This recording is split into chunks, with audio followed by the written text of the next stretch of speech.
Assalamualaikum warahmatullahi wabarakatuh. Hai teman-teman semua, di sini saya akan menyampaikan sedikit materi tentang cara berbahasa yang baik dan benar. Sebelumnya saya perkenalkan diri saya dulu ya.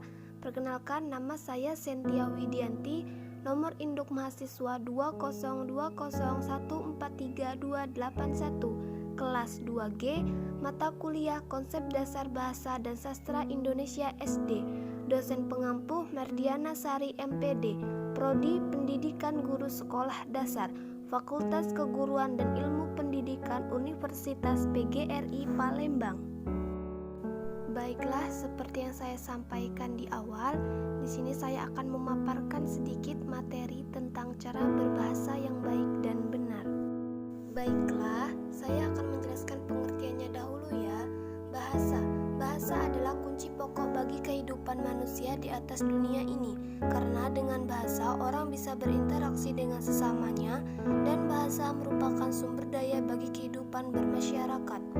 Bahasa Indonesia yang baik dan benar adalah bahasa Indonesia yang digunakan sesuai dengan situasi pembicaraan, yakni sesuai dengan lawan bicara, tempat pembicaraan, dan ragam pembicaraan, dan sesuai dengan kaidah yang berlaku dalam bahasa Indonesia, seperti sesuai dengan kaidah ejaan, punktuasi, istilah, dan tata bahasa.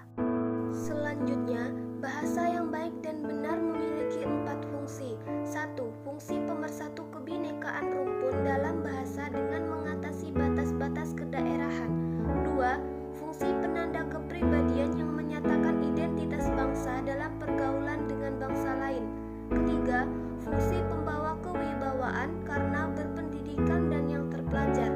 Keempat, fungsi sebagai kerangka acuan tentang tepat tidaknya dan betul tidaknya pemakaian bahasa. Nah, di sini ada hal-hal yang harus diperhatikan dalam berbahasa Indonesia.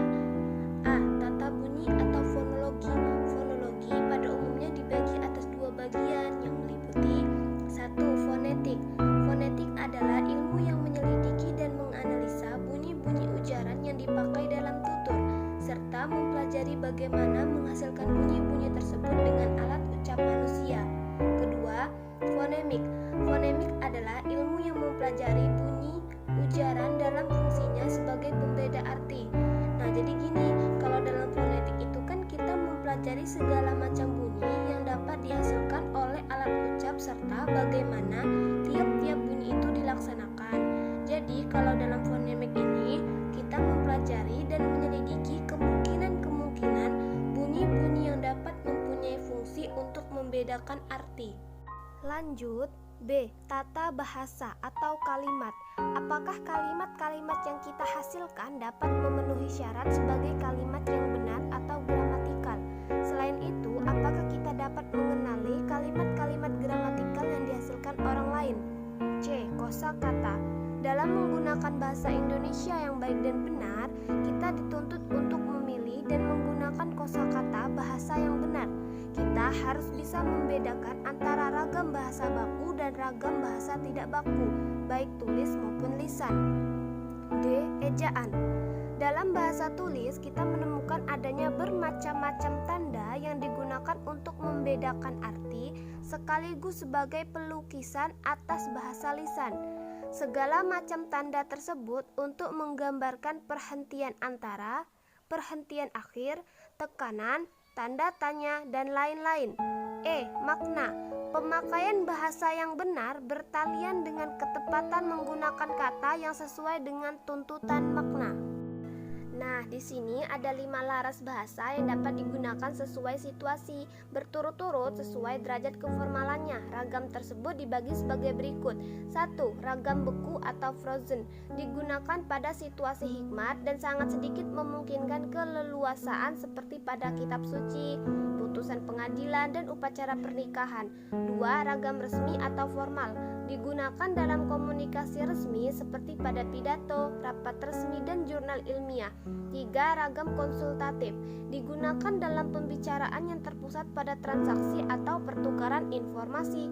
4. Ragam santai atau casual, digunakan dalam suasana tidak resmi dan dapat digunakan oleh orang yang belum tentu saling kenal dan akrab. Kelima, ragam akrab atau intimate, digunakan di antara orang yang memiliki hubungan yang sangat akrab dan intim. Lanjut ya. Bahasa yang benar adalah bahasa yang sesuai dengan kaidah bahasa baku, baik kaidah untuk bahasa baku tertulis maupun bahasa baku lisan. Ciri-ciri ragam bahasa baku adalah sebagai berikut. 1. Penggunaan kaidah tata bahasa normatif, misalnya dengan penerapan pola kalimat yang baku. Contoh, acara itu sedang kami ikuti. Benar. Acara itu kami sedang ikuti. Salah. 2. Penggunaan kata-kata baku. Contohnya, cantik sekali itu benar. Cantik banget itu salah karena banget bukan kata baku. Uang itu benar dan duit itu salah. Serta tidak mudah itu benar dan enggak gampang itu salah. 3. Penggunaan ejaan resmi dalam ragam tulis. Ejaan yang kini berlaku dalam bahasa Indonesia adalah ejaan yang disempurnakan atau EYD. Nah, bahasa baku harus mengikuti aturan EYD ini. 4. Penggunaan lafal baku dalam ragam lisan. Meskipun hingga saat ini belum ada lafal baku yang sudah ditetapkan, secara umum dapat dikatakan bahwa lafal baku adalah lafal yang bebas dari ciri-ciri lafal dialek setempat atau bahasa daerah.